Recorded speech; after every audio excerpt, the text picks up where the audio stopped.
अस्सलाम वालेकुम and welcome back to my channel. I hope आप सब ठीक होंगे और हैरियत से होंगे। आज का व्लॉग मैं वहीं से स्टार्ट करने वाली हूँ जहाँ पर लास्ट व्लॉग मैंने एंड किया था। लास्ट व्लॉग में आपने देखा मेरे किचन की रेनोवेशन और थोड़ी सी सेटिंग जो मैंने 2-3 दिन लगा कर की थी, और अभी वहीं से आगे से मैं स्टार्ट करने जा रही हूँ और आपसे शेयर करूँगी आज अपने किचन को मैंने किस तरह से ऑर्गेनाइज़ किया है। स्पाइसेस और किचन की जो छोटी छोटी स्पेसेस को मैंने किस तरह से यूटिलाइज़ करके उनमें अपना घर का सामान सेट किया। व्लॉग को एंड तक ज़रूर देखिएगा और अगर आप मेरे चैनल पर नए हैं तो प्लीज़ चैनल को सब्सक्राइब ज़रूर कीजिएगा और बेल आइकन के साथ सब्सक्राइब कीजिएगा ताकि मेरी हर आने वाली वीडियो का नोटिफिकेशन आपको सबसे पहले मिल सके। लास्ट व्लॉग में मैं यहाँ पर पहुँची थी लेकिन यहाँ से दिखा नहीं पाई थी क्योंकि वो बहुत लेंथी हो गया था। तो यहाँ से देखिए मैं आपको अपने किचन की फाइनल लुक दिखा देती हूँ कि ये जो मेरा सिंक एरिया है इसके नीचे कैबिनेट्स में मैंने कुछ इस तरह से सेटिंग की है कि पॉट्स एंड पैन्स को एक साइड पे मैंने रख दिया है और इनके ऑर्गेनाइजर्स मैंने ऑर्डर किए हैं। अभी तक वो आए नहीं हैं, जब वो आएंगे तो इंशाल्लाह ऑर्गेनाइजर्स के साथ ऑर्डर करके भी आप लोगों से शेयर करूंगी। इसके अलावा यहाँ पर कुछ क्लीनिंग का स्टफ़ और बिट्स एंड बॉब जिसमें मेरी डिफरेंट काइंड ऑफ स्प्रेस हैं, और क्लीनिंग लॉन्ड्री की बास्केट को मैंने चेंज किया था क्योंकि वो बहुत बड़ी थी, यहाँ पर फिट नहीं आ रही थी। और ये जो आप देख रहे हैं कम्फर्ट, ये बाहर इसलिए पड़ी है कि बास्केट में रख के ये बीच फिट नहीं आती है। तो यहाँ पर थोड़ी बहुत स्पेस मैंने रखी है कुछ एक्स्ट्रा सामान हो तो उसको रखने के लिए, क्योंकि बहुत ज़्यादा अगर क्लटर कर दूँगी तो चीज़ें निकालने में और रखने में भी काफ़ी दिक्कत होगी। इन दोनों कैबिनेट्स को कुछ इस तरह से मैंने सेट किया है कि आसानी चीज़ें निकल भी जाएं और आसानी हम चीज़ों को दोबारा से यहीं पर रख सकें।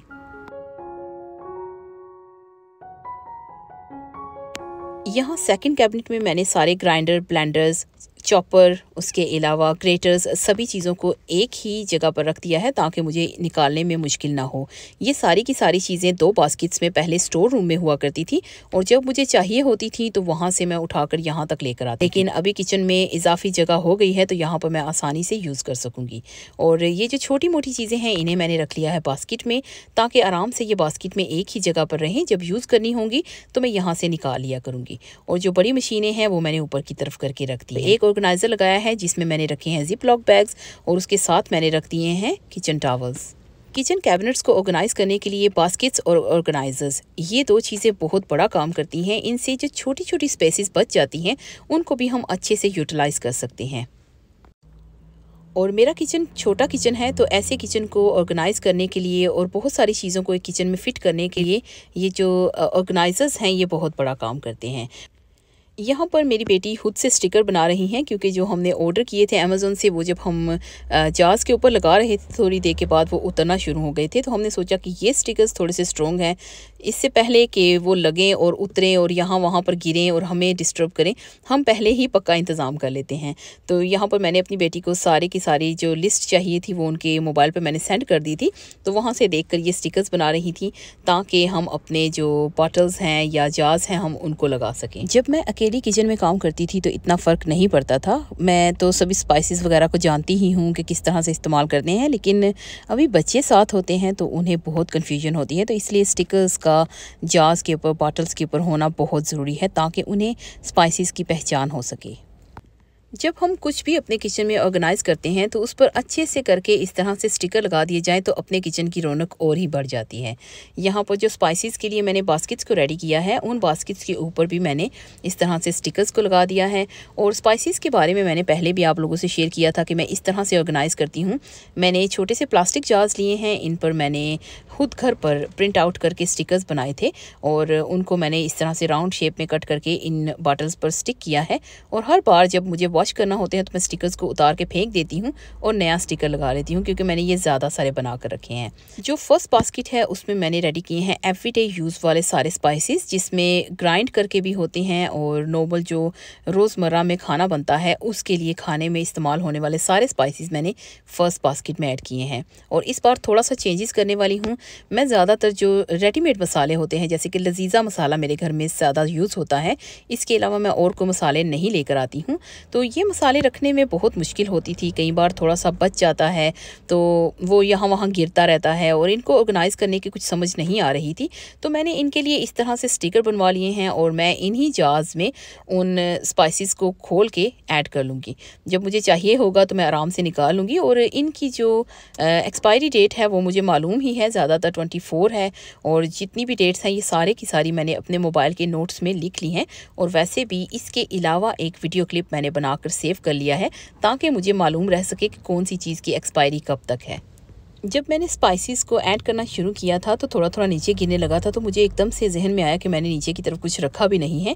तो इस तरह से अगर हम किचन टॉवल नीचे रख लें तो सारे का सारा जो मेस होता है उस पर बनता है और फिर हाल ही हमें जो किचन टॉवल है उसको सिंक में जाकर झाड़ लेना पड़ता है। तो बिल्कुल भी मुश्किल नहीं होती है। अगर आप लोग बिगिनर हैं तो आपके लिए ये टिप बहुत काम करेगा।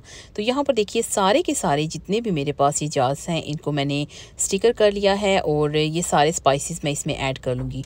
और यकीन मानिए जब हम यूज़ करते हैं तो उस वक्त लगता है कि शायद स्पाइसेस काफ़ी ज़्यादा हैं इसमें, ये जो पैकेट है इसमें बहुत ज़्यादा होगा, लेकिन एक पैकेट में टेबल स्पून के हिसाब से सिर्फ 2 टेबल स्पून स्पाइसेस होते हैं। और अभी लसीजा जो मसाले हैं ये काफ़ी कॉस्टली भी हो गए हैं, तो मैं अभी काफ़ी अरसे से ज़्यादातर यानी कि 90% घर का मसाला यूज़ करती हूँ, सिर्फ उसमें 10% जो ये स्पाइसेस हैं ये यूज़ करती हूँ। क्योंकि किसी ने मुझे कहा था कि ये ज़्यादा स्पाइसेस यूज़ करना भी अनहेल्थी है। तो वैसे भी वीक में एक बार बिरयानी बनती है, एक बार ही कोरमा होता है और निहारी हमारे घर में पसंद इतनी ज़्यादा नहीं की जाती है, तो इसलिए कभी कभार अगर मूड हो तो ही मैं बनाती हूँ। इसके अलावा पुलाव मसाला या सारी चीज़ें मैं घर के मसाले ही बनाती हूँ।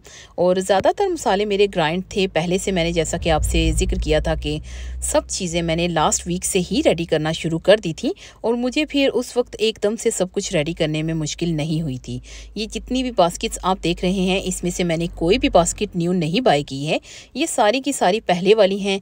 इनको सिर्फ मैंने अच्छे से वॉश करके ड्राई कर लिया था और अभी न्यू स्टिकर्स सिर्फ मैं लगा रही हूँ। जिस तरह से मैंने स्पाइसेस के लिए बास्केट्स को रेडी किया है, इसी तरह से ये मैंने कॉफ़ी और टीज़ के लिए भी रेडी किया है। क्योंकि कॉफ़ी और टीज़ को डिफरेंट जार्स में ऐड करके रखना मेरे लिए थोड़ा सा मुश्किल रहा था, क्योंकि जार्स में रखने के लिए फिर काउंटर टॉप्स पर बहुत ज़्यादा स्पेस वो ले लेते हैं, तो मुझे बहुत ज़्यादा भरे हुए काउंटर टॉप्स बिल्कुल भी अच्छे नहीं लगते हैं। तो इसलिए मैंने सारा का सारा जो टी, कॉफ़ी, हॉट चॉकलेट, इस तरह की सारी चीज़ें हैं वो एक बास्केट में रखती हैं। स्ट्रेनर भी मैंने इसी में रखा है, जब ज़रूरत पड़ेगी तो कहवा वगैरह बनाने के लिए ये आराम से हम यहाँ से इस्तेमाल कर सकेंगे।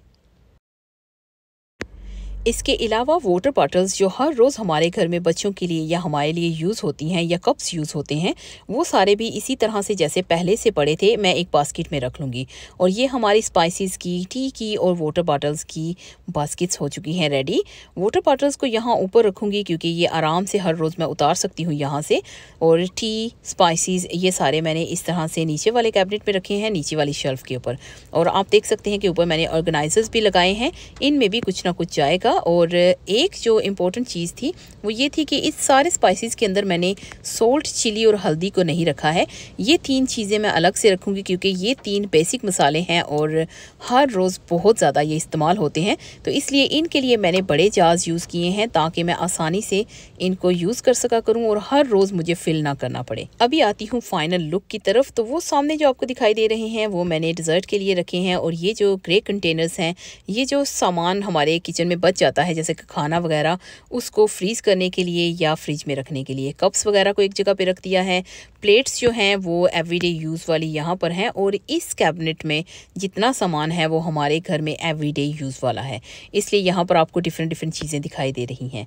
उसके अलावा जो दूसरा था उसमें स्पाइसेस वगैरह थे और जो नीचे की तरफ बर्तन वगैरह सेट किए हैं वो मैंने आपको दिखा दिए हैं। अभी जो रहते हैं वो मैं इंशाल्लाह आपको किसी नेक्स्ट व्लॉग में दिखाऊंगी, क्योंकि काफ़ी सारी ऐसी चीज़ें हैं जो ऑर्गेनाइजर्स वगैरह या स्पाइसेस वगैरह हैं वो मुझे अभी सेट करने थे। मैंने एक माइक्रोवेव स्टैंड ऑर्डर किया था जिसकी मुझे शदीद ज़रूरत थी, क्योंकि किचन छोटा है और कई बार कुकिंग ज़्यादा करनी पड़ती है और सामान रखने में मुझे बहुत मुश्किल होती है। तो मैंने एक वीडियो में देखा था कि एक लेडी ने अपने माइक्रोवेव के लिए स्टैंड ऑर्डर किया, तो वहाँ से मुझे भी आइडिया आया कि मुझे भी इस तरह करना चाहिए। और यकीन मानिए इस स्टैंड के साथ मेरी लाइफ काफ़ी ईजी हुई है। और स्टैंड के ऊपर अगर हम जल्दी में हैं तो हम कुछ रख भी सकते हैं, हम उसको अच्छे से डेकोरेट भी कर सकते हैं। फ़िलहाल तो उसे मैंने सजा कर रखा है, लेकिन जब मुझे ज़्यादा कुकिंग करना पड़ेगी तो जो डेकोरेशंस हैं उनको हटा दूँगी मैं और वहाँ पर मैं कुछ बर्तन वगैरह रख सकती हूँ। और ये बहुत ईज़ी था, बस इसी तरह से मैंने निकाला है और आसानी से इसे असेंबल कर लिया था। और ये देखिए 2 तरफ से इसकी हुक्स थी जिन्हें मैंने सिर्फ़ इनके अंदर रख के थोड़ा-सा दबाया था, तो ये रेडी हो गया है। तो अभी मैं आपको रख के दिखाती हूँ कि ये किस तरह से लगेगा। ये माइक्रोवेव स्टैंड अमेज़न से है और इसका लिंक मैं डिस्क्रिप्शन बॉक्स में रख दूँगी। अगर आप में से किसी को भी चाहिए हो या आप इंटरेस्टेड हैं तो आप लोग लिंक को क्लिक कीजिएगा और अमेज़न से आप बाय कर सकते हैं। बहुत अच्छा है, ये मेटल का बना है और अभी जब मैं ये वीडियो आपसे शेयर कर रही हूँ तकरीबन 2 वीक पहले ये आ गया था और ये मुसलसल इस्तेमाल में आ रहा है और इसमें कोई भी फ़र्क नहीं आया है।